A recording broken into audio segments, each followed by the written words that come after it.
Salutations everybody, it is Matty here today, and we're going to be talking about The Witcher 3 today. The Witcher 3 managed to outgrow some of 2017's biggest games on Steam, and I want to talk about how exactly it managed to do that, even though it's a game that's 2.5 years old, and it's in a world full of microtransactions and titles that transform throughout its life cycle via patches. The following information came from an article by PC Gamer, which I will have linked in the description down below, but where I want to start with this is the fact that this is also available like many other games on Good Old Games, but Good Old Games is a part of CD Projekt Red, so it allows for them to heavily discount it because all of the money is going directly to them. It's not through Steam and being divided amongst more companies. Therefore, there has always been an alternate and trustworthy option available for The Witcher 3 that was incredibly cheap. And The Witcher 3 just wasn't in the top 100 sellers of Steam, it was in the Platinum division, which is the top 12 selling games. And as we can see here, it's full of other games that have microtransactions like Dota 2,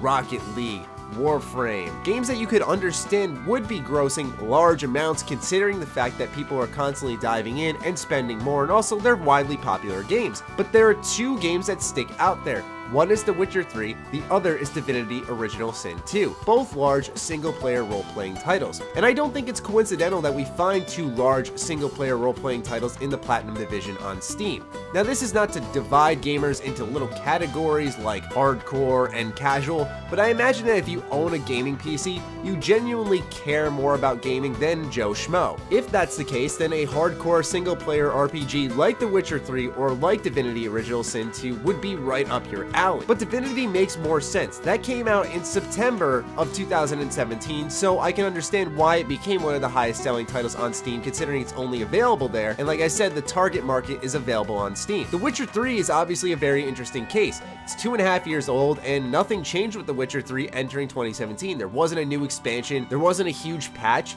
it was The Witcher 3. The only difference they made was release a complete edition. Often enough during any type of sale, you could acquire The Witcher 3 and both pieces of DLC, Hearts of Stone and Blood and Wine, for the price of $20.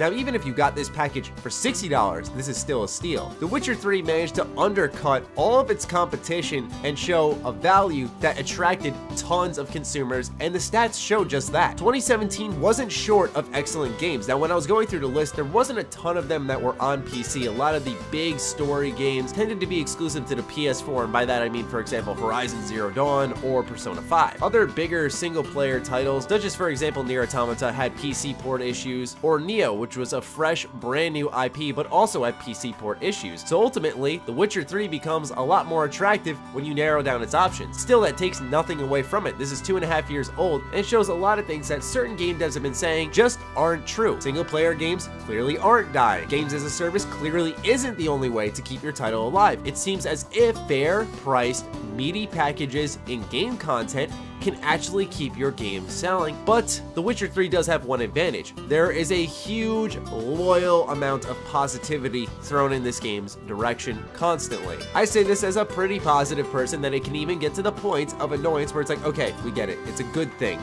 Let's talk about something else, right? But that positivity lends itself the ability to make consumers pick up this game even in 2017, making it one of the best-selling games on Steam. So bravo to CD Projekt Red. Hopefully this shows game developers that perhaps just providing content and fair prices and making that good game that hopefully spreads with word of mouth like The Witcher 3 did, that you can have a successful title that also really rewards gamers. That'll do it for me. I'd love to hear your thoughts on this in the comments down below. Other than that, follow me on Twitter, like me on Facebook. Those links are in the description down below, along with my Patreon.